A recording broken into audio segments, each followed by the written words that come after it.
मोटू और पटलू हंसते खेलते मोटरसाइकिल पर शहर से घर लौट रहे थे। दोनों के चेहरों पर खुशी थी। रास्ते में कहकहे गूंज रहे थे, मगर अचानक पीछे से एक तेज रफ्तार ट्रक आया और जोरदार टक्कर मारी। मोटरसाइकिल सड़क पर लुढ़क गई।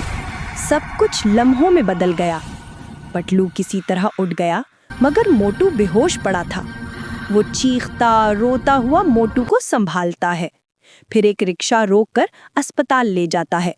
डॉक्टर कहता है, पैसे दो तब इलाज होगा। पटलू के पास कुछ नहीं था, मगर हिम्मत थी। वो दिन रात मेहनत करता है, होटल में बर्तन धोता, मजदूरी करता, सड़क पर अखबार बेचता। बस एक ही ख्वाहिश, अपने दोस्त की जान बचाना।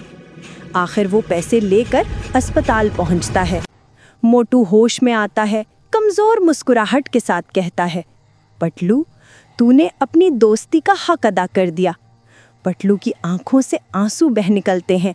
वो कहता है, दोस्त नहीं मोटू, तू मेरा भाई है। मोटू मुस्कुराता है और अगले लम्हे खामोश हो जाता है।